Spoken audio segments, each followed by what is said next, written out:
Hello, Hi, thank you for being here. thanks for having me. Would you like to share with me your name and your age and where we are right now? So, my name is Melvin. I'm from Germany as a volunteer in Los Portales for 1 year. And I came here because the description of what this volunteer service would offer me really resonated with me. And I'm living this experience here now. Mm. And you've been here for how long now?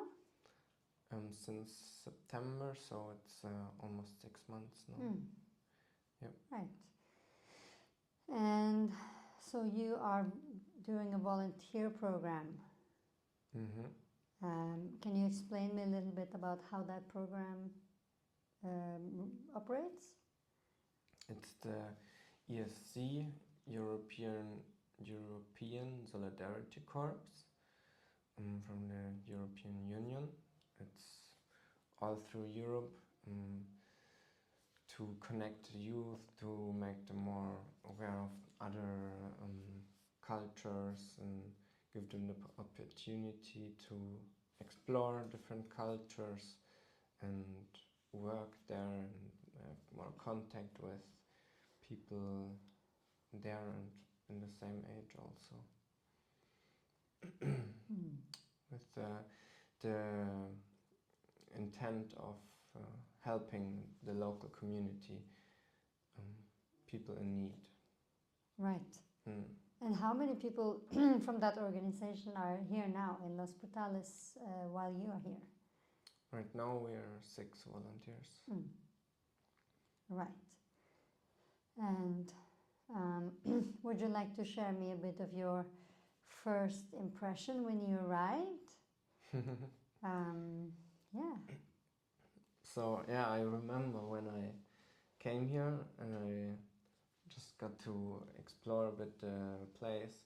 One volunteer who is not here anymore, she showed me around, showed me the goats, showed me the landscape.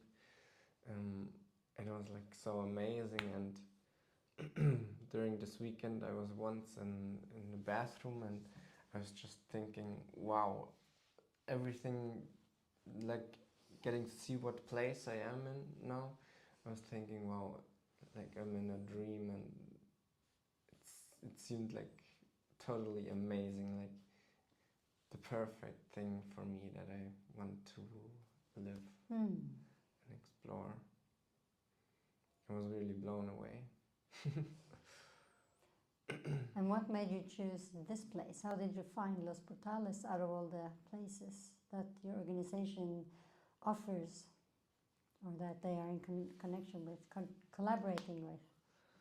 I just found Los Portales because I was searching on the website, in the portal from the ESC. I was just searching for all the different possibilities that I could take. First I was in the category culture, and culture and arts, I think, and I found a few things. I applied to a few places. They didn't answer, so I looked in a different category, I think like agricultural, and that's where one of the very first things was Los Portales, and I read the description and it was just exactly how I imagined my voluntary service to be. And then I applied, and 1 week later I had an interview, and 1 week later I had the confirmation that I would come here. Right.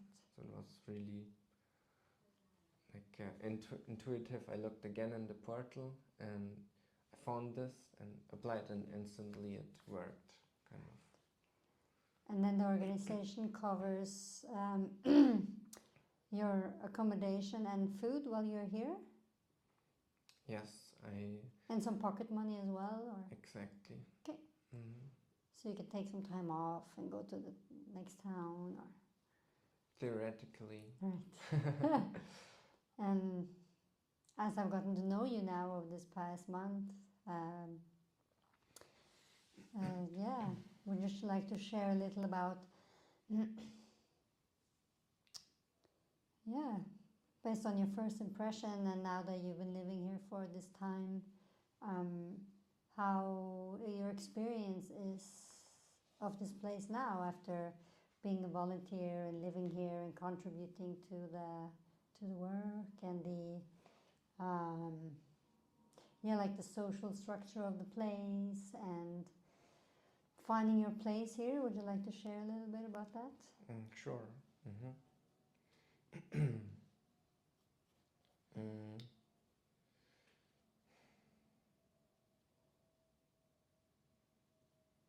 Yeah, so like I said, when I came here, it was really, I thought it can't be real where I am. It seemed so, wow, I was blown away. But now it's a bit like I noticed that it's not paradise, it's not like the best, perfect thing ever.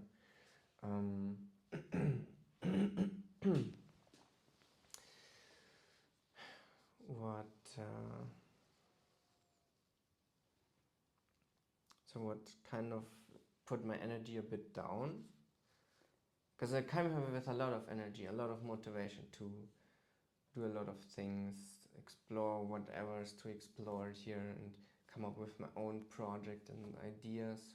For example, in the beginning they were saying that we had a washing machine that is used with a bike, and that it would have to be repaired because it's not working anymore. And I was like, oh, that sounds like a great project.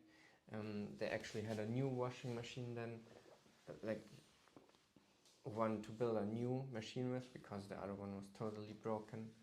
And I was so enthusiastic about this project. But step by step I was asking people, can I do this now? And it was just played down, and I wasn't met with the motivation that I had, and it was always yeah, in the end I'm just working what they want from us volunteers.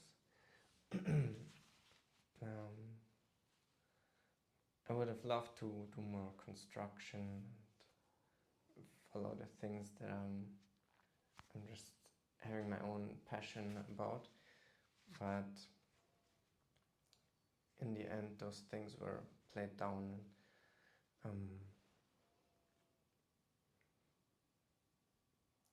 I'm just doing garden, kitchen, and those things that they are used to. I feel like there's not a lot of room for change or new things. I've noticed that a lot, that they have a very kind of rigid and strongly structured system and way of doing things. And you notice it in the big scale and in the small scale. When I'm working somewhere, they always have all the fine and tiny things that they want to be done their way. And whenever it happened a few times that we have ideas or proposals for things that we would think would make sense and we would like to explore, but often I have the feeling it didn't meet their structure of just doing the things the way they always do. So and why do you think it's like happen. that? You think it has something to do with the sociocracy, and like if people in each circle start doing their own thing, it kind of disorganizes? Or do you think it has something to do with the generation that these people are in, mostly born in the, I guess, 50s and 60s? Yeah, what do you think is like that? Or are there any other factors you can think of? I once had this idea that maybe it's because of the sociocracy, because they explain it to us this way that if people have a proposal to change something, they do it as in their circles and their sociocracy, how it works. And one has a proposal, and it only gets accepted if everyone agrees. If there's one objection, then it doesn't. Like they have to address the objection, and they will only do it once everybody really agrees.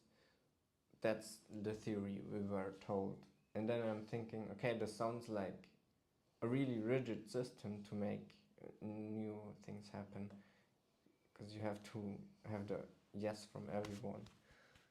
Sounds like it's really hard to create something new with that for me. Right. Interesting. So yeah, that was a thought. Maybe it's the sociocracy. I have no idea how it really works in the end. Maybe it's totally different and it is a great system. It was an idea.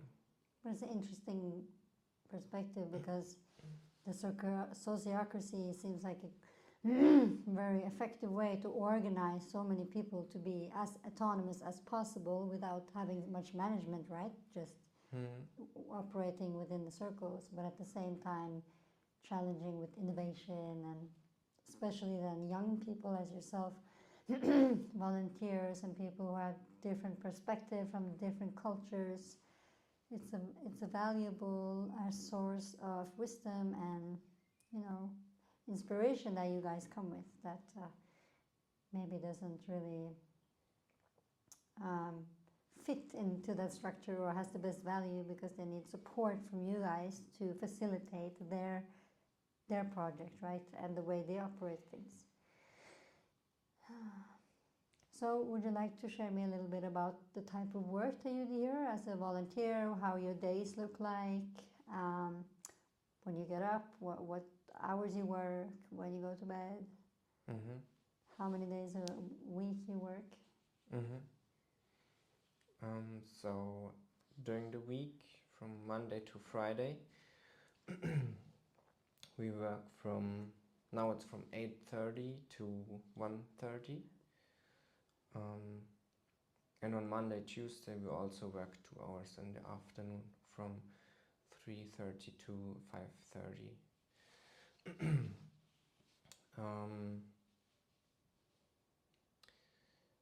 Also on the weekend, we usually have a task.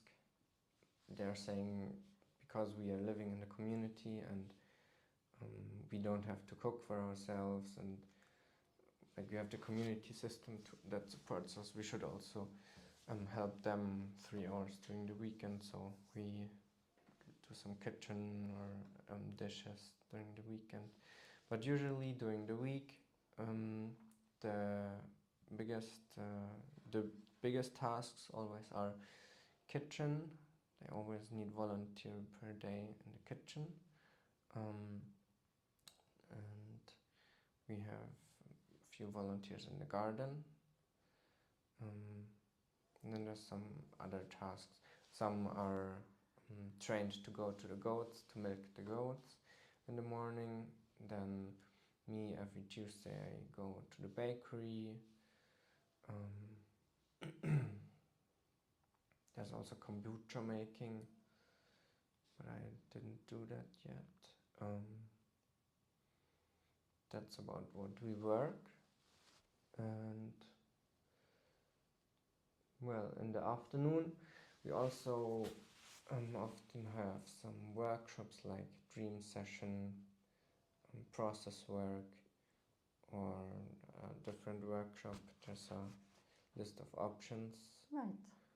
So that's a way to include you volunteers in their inner work, which is the core of their work, right? So would you like to explain me a little bit about what you have learned from that, how that has inspired you, how they are working, and like their ways of working on the inner work? Yeah, mostly through the process work and the dream sessions. In the dream sessions, it's always the volunteers who would like to participate, share dreams or listen. And then one person of the volunteer, it's always the same, it's Niels, also the facilitator of the volunteers. She makes dream session with us and listens to our dreams and tells us how she would interpret it, and basically that's the way of the community as with Carl Gustav Jung, and that's what they use for the dreams, which is a huge base for them. And doing process work, I learned how they do this process work, and it's really interesting. There's many different kinds of process work. It's been different every time we've had it. So can you explain me a little bit about this process work? What is that? So the way I understood it is, so we meet the volunteers and one facilitator. It's a different person. It's not Niels, but she I think she studied it, and well, then either she has a proposal on how we get started. One time we were just laying down, and she was kind of making a meditation and telling us to listen to our body if we feel any specific pains, and then after that she asked us like what we think this could mean and how we would interpret it, and basically a way of connecting things through different techniques. Sometimes we also just had a conversation in the volunteers, and then the others, while two people were having a conversations, the other noticed how they were acting and what they were seeing, and then how the dynamic was. Another time we were just drawing on a paper. Everyone got a paper. We were drawing whatever we wanted to draw. And then we interpreted those drawings from each other, and it always comes up that there's some specific thing, like when we felt the pain during the meditation, when we did the drawing and it was interpreted, it's always an aspect that kind of occupies the person in this time, and through that we become aware of what's in our subconscious, because the subconscious, they call it the secondary. There's the primary and the secondary, and that the primary is just a small box in the huge everything that we are, and all the other stuff that we are. The secondary is the subconscious, and we can become aware of those processes that the subconscious has through the process work. Interesting. Thank you for sharing. And was this type of information and practice new to you before you arrived? Yeah. And has that inspired you, supported you in some ways?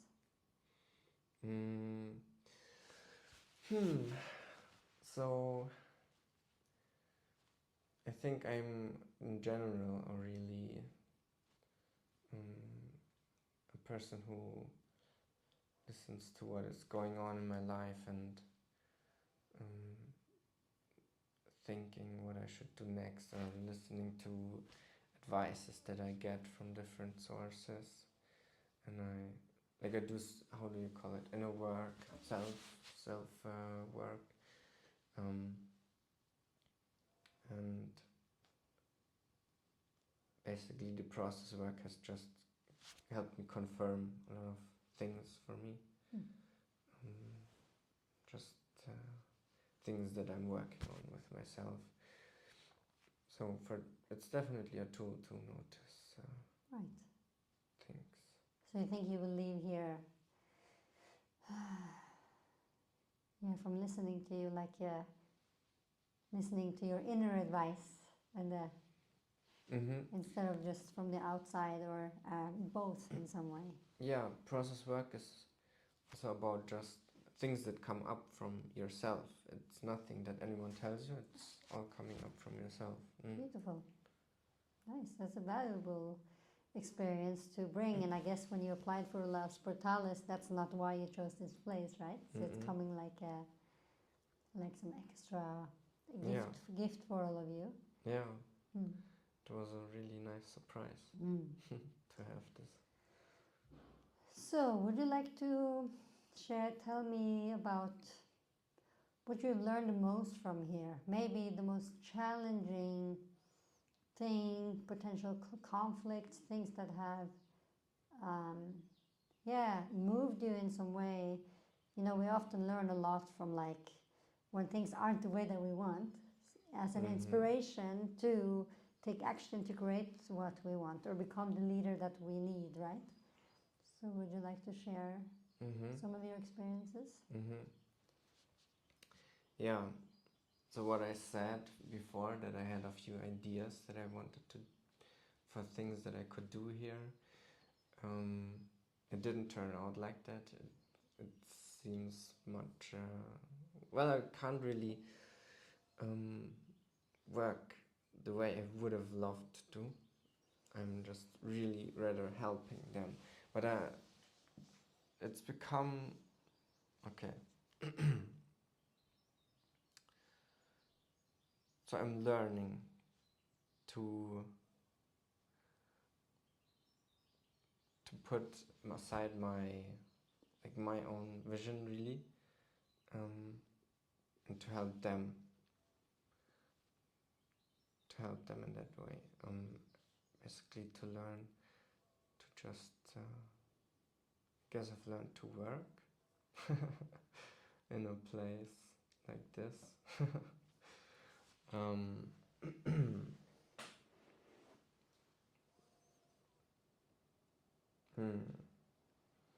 So what's challenging? And this is very interesting, you know, because let's say we're in the bakery working there, people would be working there to get paid, and here you are in the bakery working with people who intentionally choose to live their whole lives here. So it's a very different way of working, and the social dynamics and everything that is a part of this type of lifestyle. Very unique experience for a young person to take with you. Did you grow up in any having any like knowledge about communities, or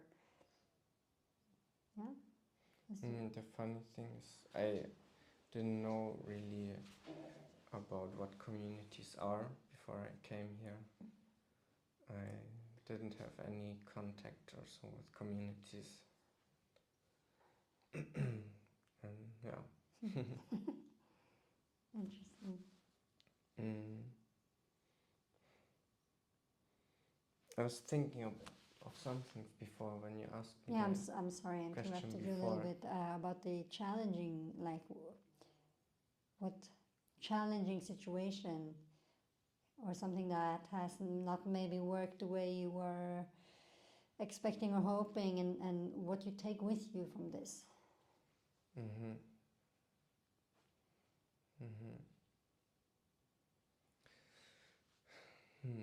It's hard to grasp and to words. Right, maybe you are too, it's like you are too soon in it, you know, maybe after some time, after some years, we have more like, oh, I learned this from that. And maybe not so easy when you're in the middle of it. Yeah, so I guess I can rephrase the question a little bit. Do you have any advice for us as a community? We are beginning the process of starting a community in Norway. Having volunteers is a great opportunity, specifically working with youth to support troubled youth, youth who are like fallen out of the system, who are not working, who are lacking motivation, inspiration, who are depressed, who have mental health challenges. The numbers are really high in Norway. And suicide rates are really high. So we are motivated, many of us, to have that as one of our beating hearts and focus area to, do good for the world and the community, local community. Do you have any advice for us in that process? You being a young man, having lived in a community for 6 months, and also as we talked a little, you shared with me that you were a teenager during the lockdown times, and here we are now in like the Garden of Eden, which during the lockdown still was the Garden of Eden, right? Mm-hmm. So do you have any advice for us in that process?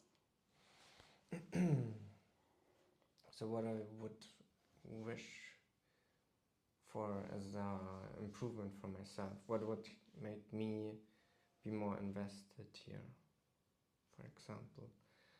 That's how I would think of it.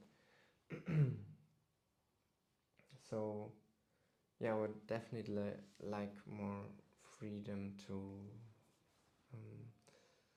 realize the projects that I'm thinking of, the ideas that I'm having. I would love to, for example, I'm working a lot in the kitchen, and I would love to cook more experimental meals, but it's always a bit structured. They always have a specific idea of what they want to have for food.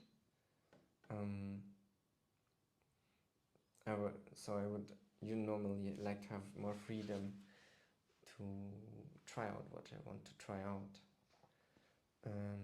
And also as a volunteer, we were told that we could try really all the things that are offered here, try them out and work where we want more. But currently it's not really working like that. It's So what type of work did you mean? for example, I would like to go to the goats, All right. see how to milk goats. I would like to work in a cheesery, how to make cheese. Basically, for me, it's interesting to do, to explore everything here, but it's made a bit hard. And so how does it work then when you come here? Are you all assigned to each circle in the sociocracy that you're going to stay in the whole time? Or do you circulate based on the daily needs? The volunteers? Yeah. So when we make like in the sociocracy, the circle? Yeah. In the sociocracy, we don't really participate.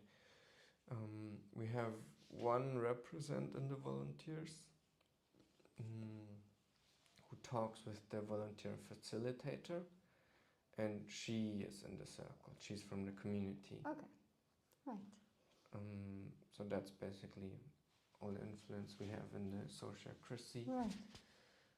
If we have a very important subject we want to address, then we can tell, the volunteers can tell the volunteer president, and he tells the facilitator.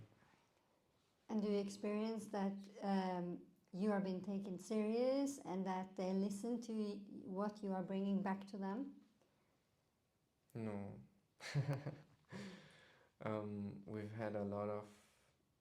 The volunteers have had a lot of issues and things that they didn't really appreciate in the way that things are going. We were trying to communicate it, and we weren't really given the space for it to communicate it even. Right. I mean, in theory, yes, but it didn't really work out at all. And how did that make you feel?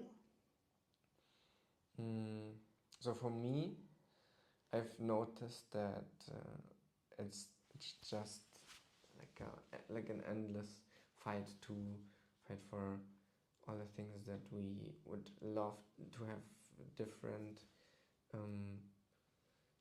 and to instead change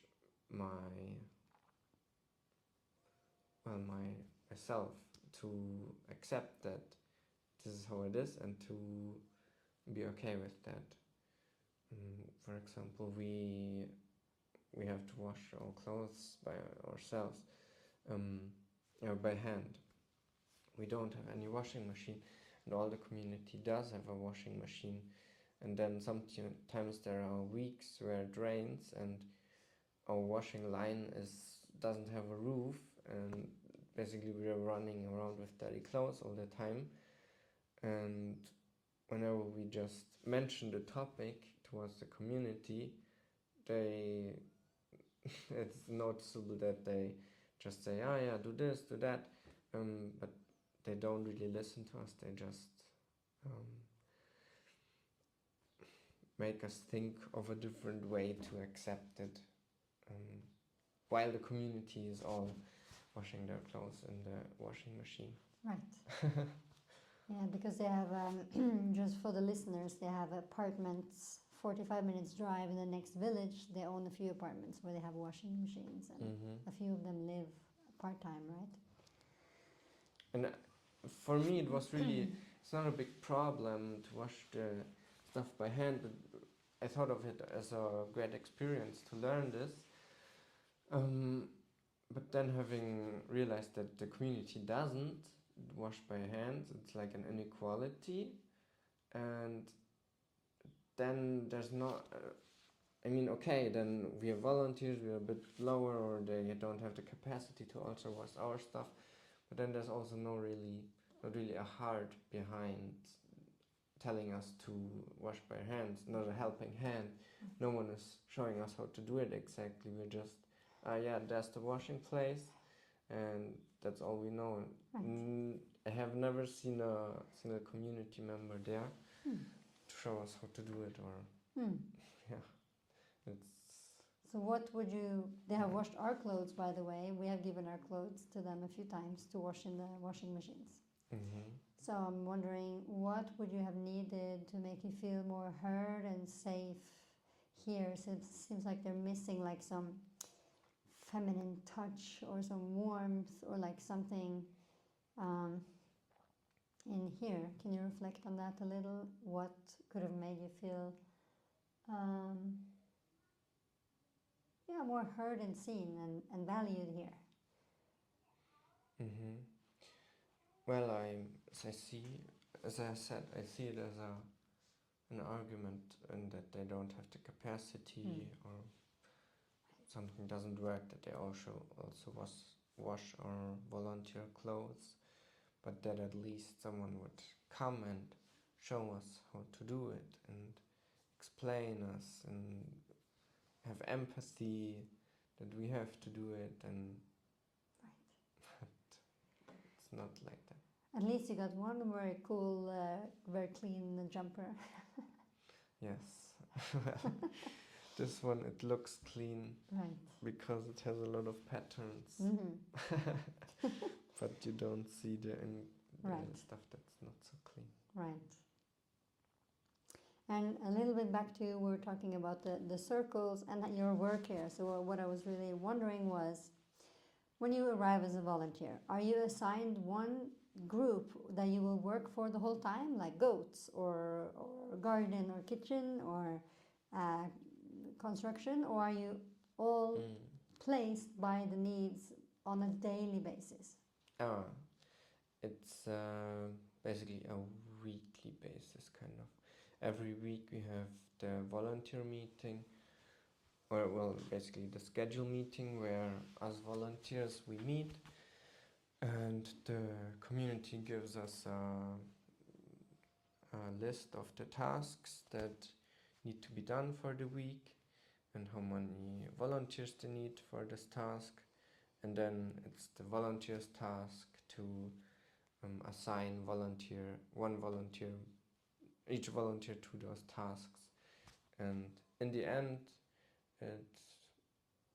for most of us, it looks like we have 1 or 2 days per week in the kitchen, and 2 more days in the garden, and some are going this and that day in the goats, and I'm going one day in the bakery. So it's really every day almost something different.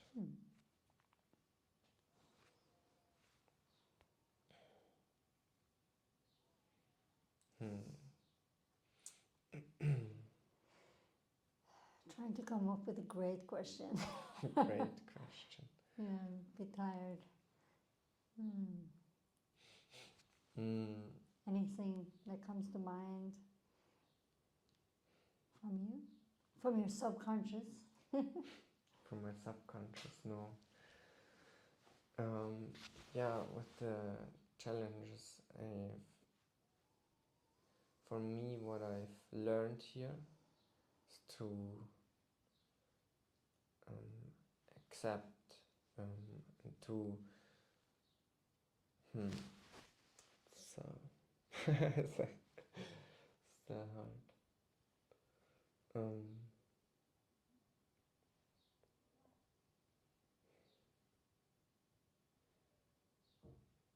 Yeah, in the kitchen and in the bakery, they're always showing with every step how to do something.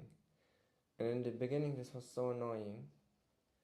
And I could just be like annoyed by that and like, why do you show me everything? Why do you look always when I'm doing something exactly how I'm doing it? And then you come and tell me, oh, but you could do it this way or do it that way. We prefer it that way. It's really easy to get annoyed by that, and many volunteers do. But I've kind of come to accept that maybe they're just trying to show us what really works better. And so when they come and tell me a better way of doing something, I just try it out if it's really a better way. And if it is, then I've learned something new. And if it is not, I can tell them next time that it's not a better way for me. So things like that are really what I'm learning here in the community. Yeah, they are. It's hard to change the community or to change how the people work. Basically, it's working against a brick wall. It's an endless fight. And but it's very valuable lessons, you know. And I was just thinking, like, I'm a grandma, someone would teach me things, and it's very specific, and like it has identity for them, right? We all get attached to like our identity and our ways. There's like, I don't want to say pride like a negative thing, but like value, and you know, we want to show people our ways. And I was thinking, how do they respond to feedback then? If you offer any feedback in that moment. If I offer feedback, like in what saying way? Like, this doesn't work for me, like this, and just like you shared with me. Well, then they accept it. And if I say this works better for me than that, and I've tried your way, then it's all right. They usually just want you to explore it. Yeah, I think stuff like that is great, or it's a community is specifically a place where I could learn this. It's here where I was able to learn it, because you're always with the same people in one place. I haven't left this place in 3 months. No. So you're always with the same people, and you can't really run away from if someone makes you problems. If you don't like someone, you can't just run away, and you have to learn how to deal with those people and with the problems that are coming up. Outside of community life, in the normal, conventional life, it's easy to run away from problems, because there's so much that you can do. You can always change your environment. So it sounds like it's making you resilient somehow. Mm-hmm. Valuable tools and experience to bring with you. And to finalize a little here, I would like to ask, like, what's been your best experience here, or where you felt the most alive during these 6 months? Your best memory? The best experience. It's when we have events, like once in a while we have some events, like there was the 40th anniversary of Los Portales, and it was totally different from the everyday life here. We had to do many different tasks, and it was many more people helping. And then, for example, all of us, we were carrying the chairs outside, and it was just really fun to have lots of people working on the same thing. And yeah, those are the moments that I really enjoy, when lots of us are working on the same thing and we're just having a fun time with it, actually. Celebration. Is that something that you're missing here?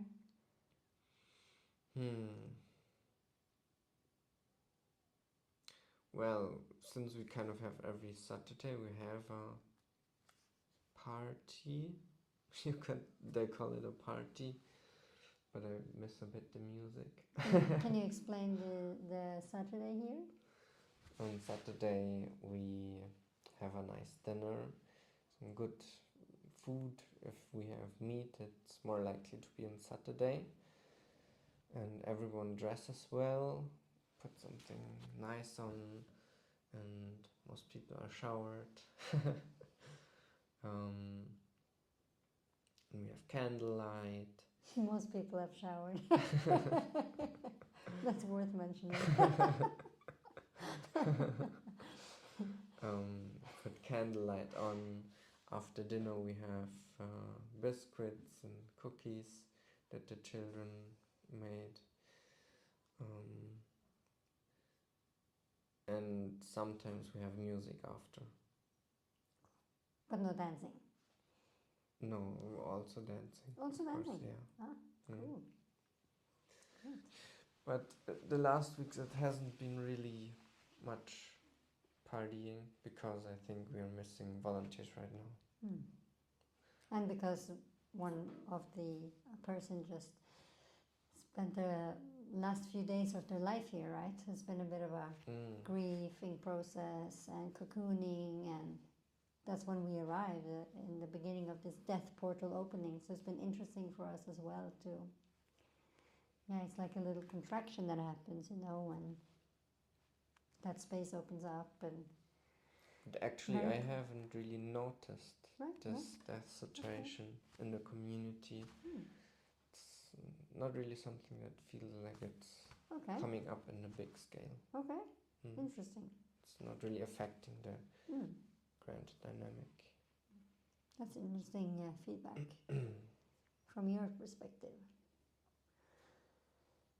And if you were to build your community or have a place, do you see yourself living in a community later in your life? And what would that be like? How would it look like? How would it feel like to be there? Yeah. Based on your experiences here. Yeah, being in the community, I've noticed a lot of things that make a lot of sense of living in a community. I feel like it's much more economic than every person, every family having their own house and all their machines. Everyone has their own washing machine, their own TV, their own kitchen. And in a community, we all get to share it. And through this, we also get to have a piano and a dojo, like a nice room where we can have events, a room for sewing, and everyone can share their skills with each other. So I I have developed really a feeling that this makes a lot of sense, this way of living. It remembers me of indigenous tribes, which I've always been fascinated by. So I feel like it really would make sense for me, but not right now. After I get home, I will want to explore more of the world. I don't want to settle down in one place. But later, I think it would be a great option for me. Right. There's lots of exciting communities around the world that are very different. Maybe I should explore some. Yeah, it's like just from my humble experience, a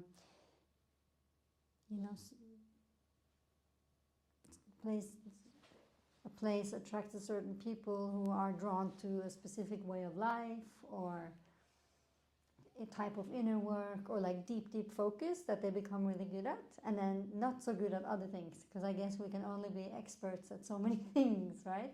So that's kind of like the overall thing I'm witnessing, visiting places, traveling around with children. Children are the best mirror, to see how people respond to like chaos and the wildness of children. It's been an interesting experiment to show up in places with them, how they are received, how we are received as a family.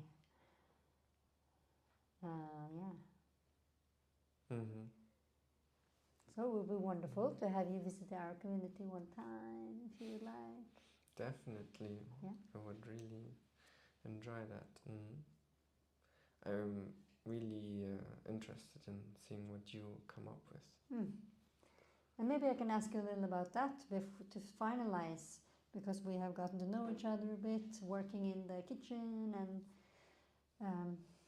spending meals together.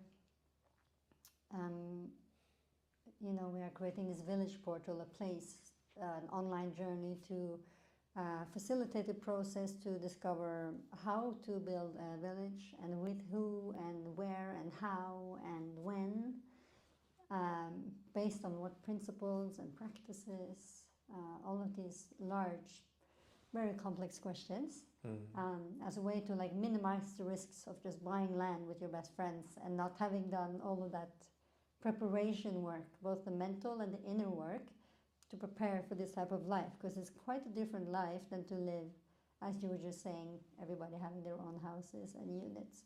It's going from thinking me and mine to ours, right? Which is like the earth is ours and everything is ours, right? And nothing is really mine. Yeah. It's an interesting transition and shift, and people are on different places of that evolution and development.